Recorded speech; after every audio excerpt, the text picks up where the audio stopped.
end of each of our Christian education programs, we strive to uh, do what we call our stand in the gap moment, where we talk about a current event, something that's happening right now, and try to bring it to the forefront, because a lot of things that we're talking about may not be hitting people right now as much as other things. So we want to talk about some of those things, and we call that our stand in the gap moment.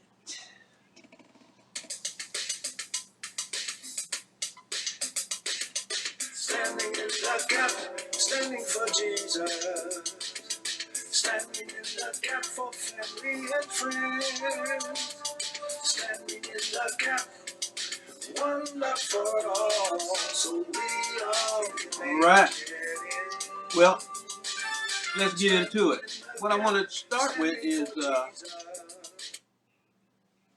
Micah 6:8.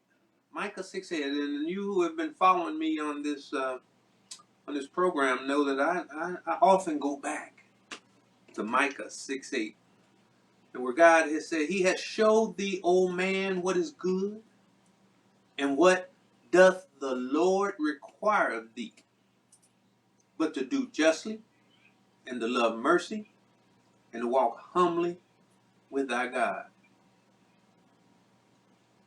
Require thee, do justice. Justice. First thing is justice.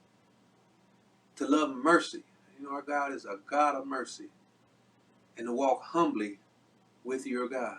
So, with that being said, African Americans have a long and victimized, I guess, history in America, different in a large part or a large respect from any of the other groups of people that came to America, and even the ones that were here before any of the Europeans got here. And no doubt, we as African Americans started lower than any other group. I mean, you can't get much lower than slavery.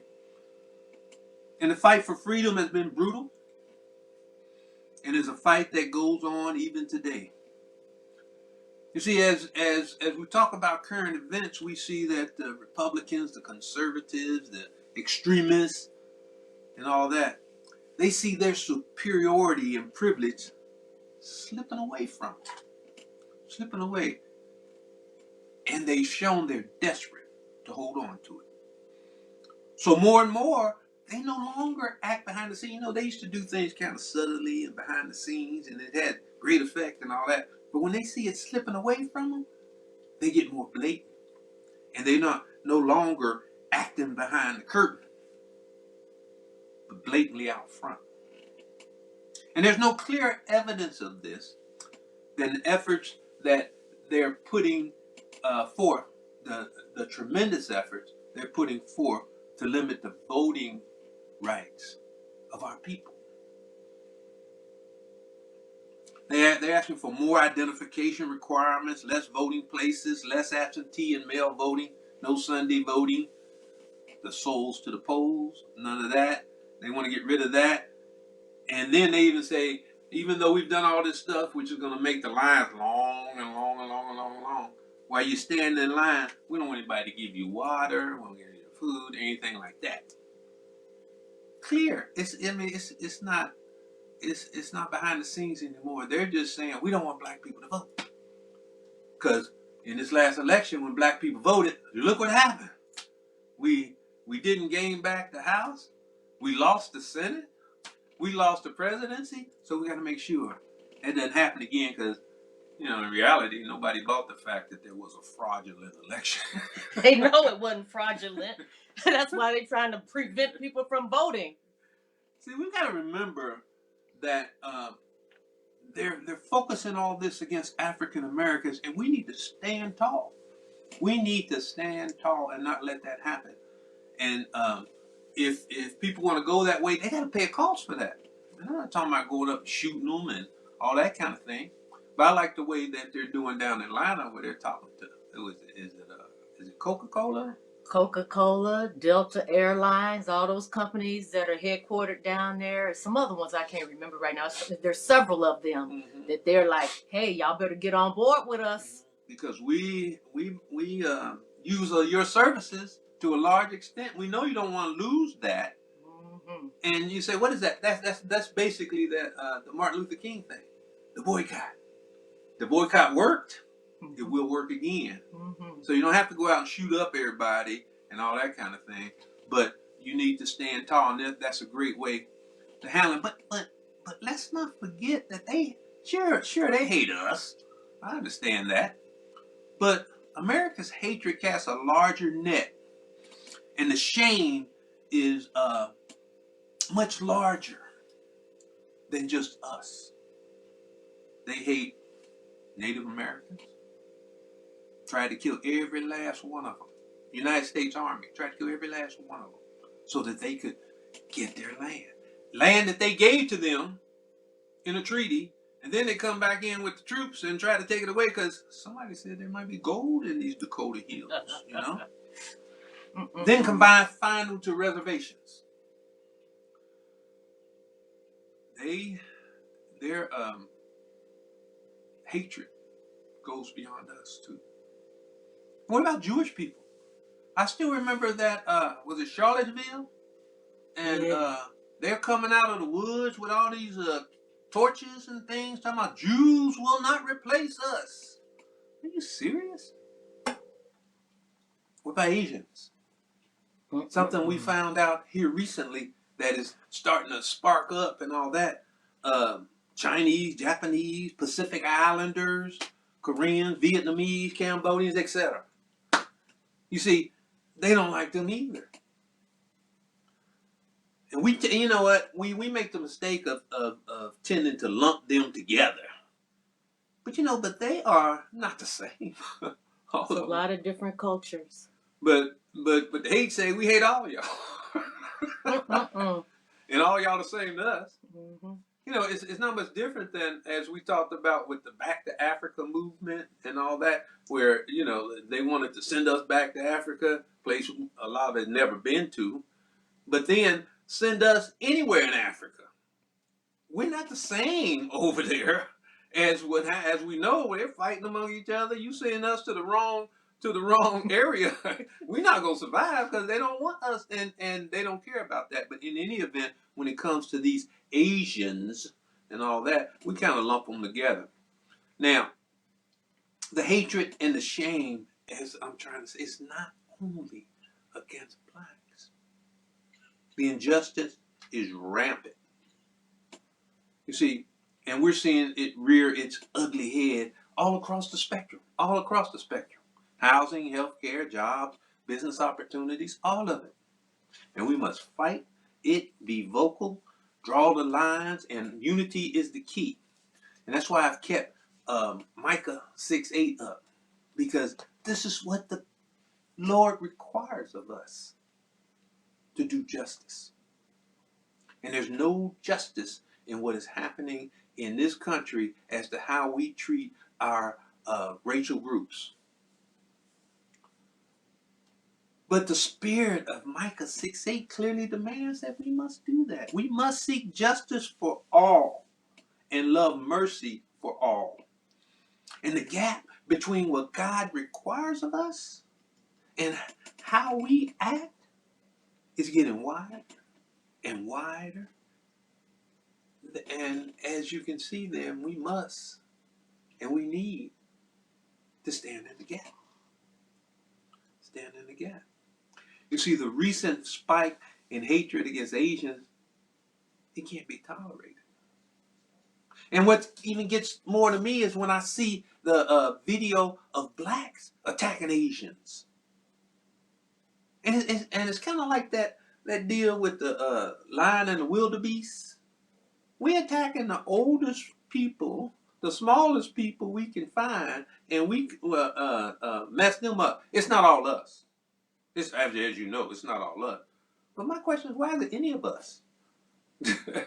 If we have some differences or all that with Asians and all that, I'm sure it can be worked out, and that would take effort from both sides, But to physically attack and harm and kill and all that kind of thing, that is not what we should. That's not justice. That's not mercy, and that's not walking humbly with our God. You see, we can't tolerate that, and any more than uh, tolerate hatred against Asians any more than hatred against any racial group. Any racial group. You know, we of all people. We can't do that. Seem like we would know better, huh? Those who say to me, stick to civil rights, I have another answer. Others can do what they want to do. That's their business. If other civil rights leaders, for various reasons, refuse or can't take a stand or have to go along with the administration, that's their business. But I must say tonight that I know that justice is indivisible. Injustice anywhere is a threat to justice everywhere. Did you hear that? Martin talked about it way back then. If there's injustice against Asian Americans, that's a threat to justice everywhere, even with us. So we can't just cherry pick what we do and say, oh, it's okay to injustice against them. It's okay to justice against Native Americans and all that kind of thing. Injustice anywhere is a threat to justice everywhere. Now, Martin took that stand regarding the Vietnam War because he saw the injustice over there, and he took a lot of hits for that. A lot of people turned against him that were his allies in the white community. But I want to show you a video here. See if I got it here. Those who say to me, That's stick the to same civil one, huh? rights. There it is. I shouted for help, but nobody helped me, so I put my hands on my face. I saw the blood oozing. Asian and Pacific Islander Americans are facing a surge of attacks in the U.S. The rise in violence has sparked fear within the AAPI community. We went to New York City, where police data shows there's been a 1,900% increase in hate crimes against Asians. You need to leave Asian piece of shit.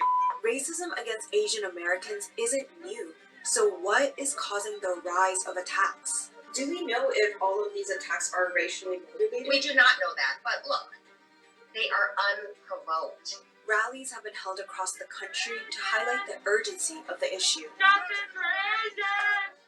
This is a story of how Asian Americans are finding solidarity in one another despite a wave of attacks. 所以我的心里很高兴，我一想到他们，我的心就放下一点。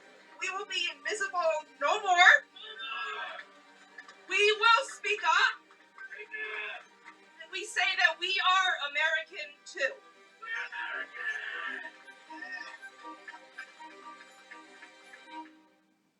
You're looking at the face of a Filipino American man who was slashed while standing on a train to work. That was Wednesday, February 3rd, and about 8 o'clock, I was at the out train. I stood there quietly. A man came, and I stood beside me. He started kicking my bag. He came towards me. I thought he's going to punch me. But when I didn't feel anything, I saw his hand with a boxer cutter. I shouted for help, but nobody helped me. Noel is still unsure what motivated the attack. The police have not called it a hate crime.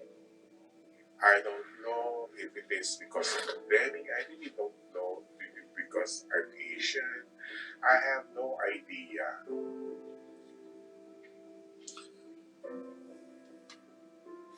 So sorry. But I am poor, but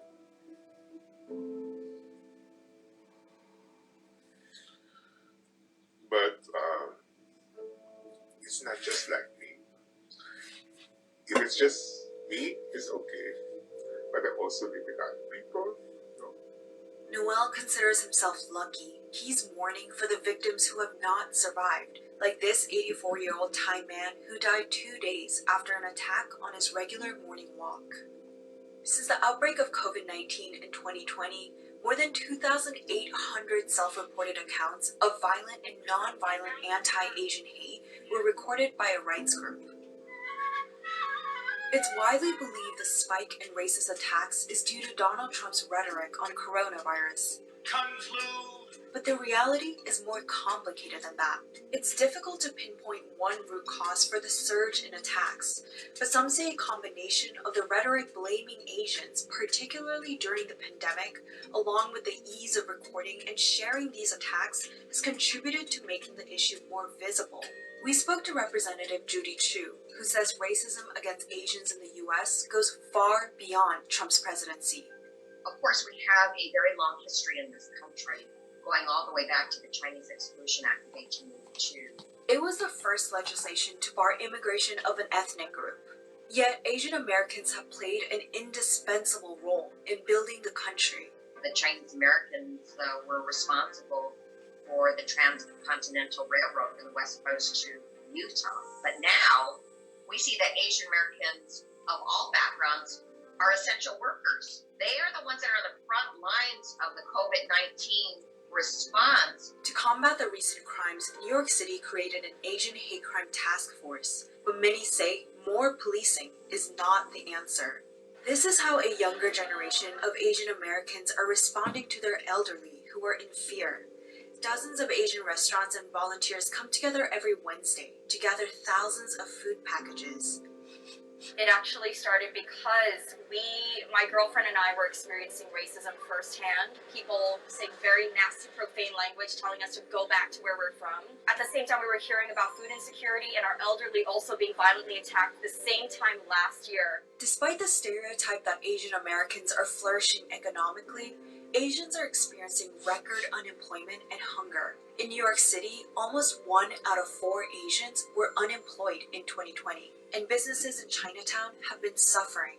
So we decided to counter all of that negativity and hatred with love. And how do we express love in the Asian culture? Many times is through food. Mrs. and Mr. Lee say they only go out once a month because they're scared. To them, these bags mean much more than a hearty meal. 我们两个好孤独的，所以我的心里很不高兴。我一想到他们，我的心就放下一点。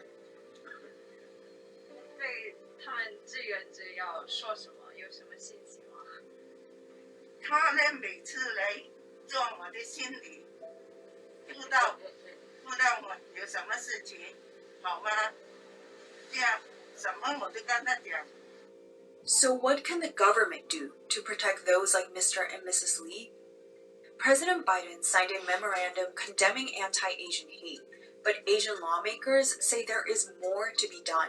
We immediately asked for a meeting with the Department of Justice. We want to talk to look for ways to better prosecute such crimes. In addition, we are pushing the No Hate Act. The No Hate Act improves the hate crime reporting in the country. As of now, lawmakers say it's rare these attacks are prosecuted as hate crimes, as it's difficult to prove racist intent. The suspect in Noel's case has been arrested and charged with assault. Yet Noel is moving onward, starting with acceptance. Do you think you can forgive him for what he did? Oh, yes.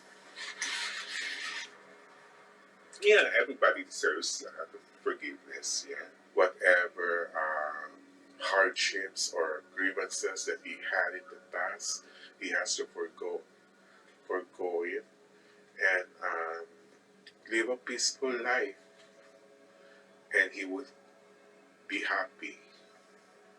What does this scar mean to you right now? To me, it's maybe it will give me something to strengthen me. That you go on living and not feel sorry about for yourself.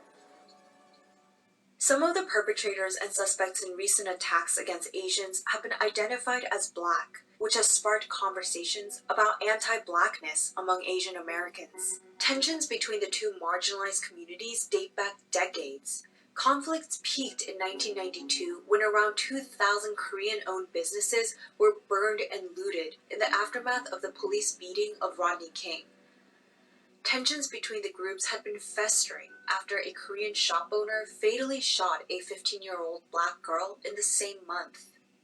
What is contributing to this kind of tension is the false stereotype that Asian Americans are a model minority and that they're better off than others. Yet leaders from the Black Lives Matter movement have been quick to decry the violence against Asian Americans. We cannot give into hating each other. We cannot give into dividing each other. We need to be a unified front. We have to rely on our neighbors and our friends to stand up for us when injustices are happening. As many Asians have come out to support, Black Lives Matter, that have historically fought together side by side for many of the civil rights that we enjoy. Noel is joining the movement as well, sharing his story, hoping to prevent another tragedy. I never knew that nobody would help me in this kind of instance. I hope that there should be an awareness.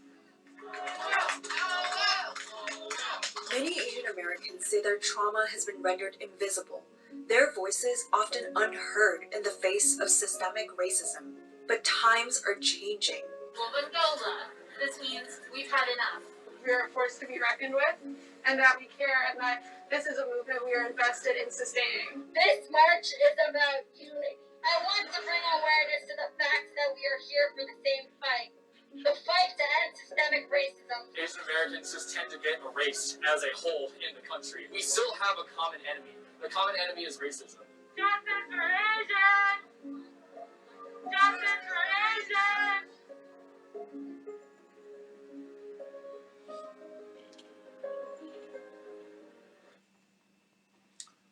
All right. Well, I hope that touched you the way it touched me.